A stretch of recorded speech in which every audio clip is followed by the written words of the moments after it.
service of CNC Worldwide.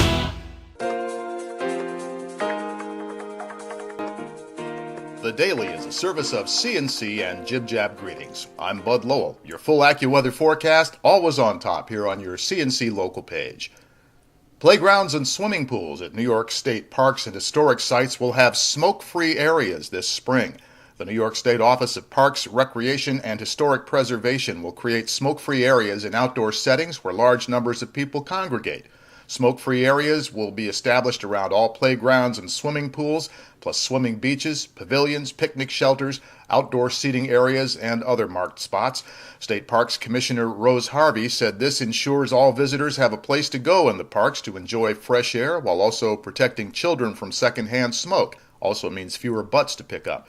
Smoking will still be allowed outdoors elsewhere in the 330,000-acre state park system, including by smokers staying in state park campsites. Smoking is already prohibited inside all buildings within state parks and historic sites. Eastman Kodak Company has filed notice with the state that it plans to lay off 91 Rochester area workers in June. Kodak filed with the State Labor Department under the Worker Adjustment and Retraining Notification Act. The company said it will cut 26 positions June 17th, 65 more on June 20th.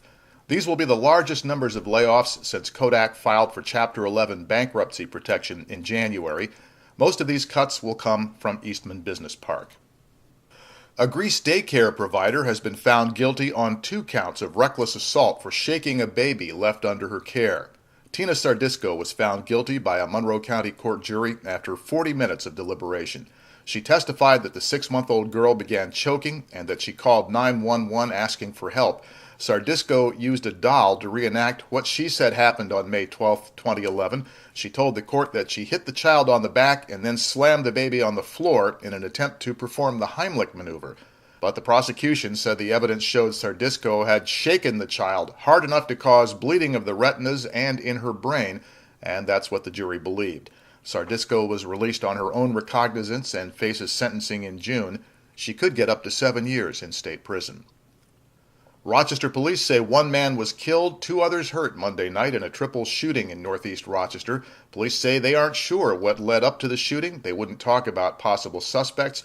There was a police camera near the address on Dayton Street where the victims were found, and police will be checking that tape to see what it captured. The victims have not been identified other than that they were all city residents.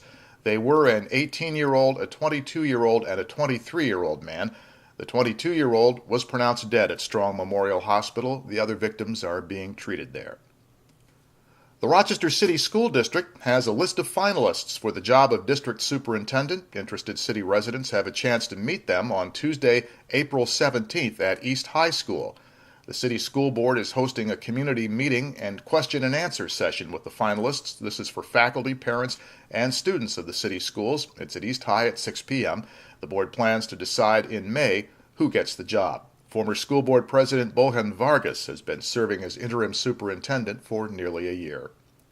To the left of this window are links to more information on these and other stories. Next news as it happens on CNC, updates when necessary.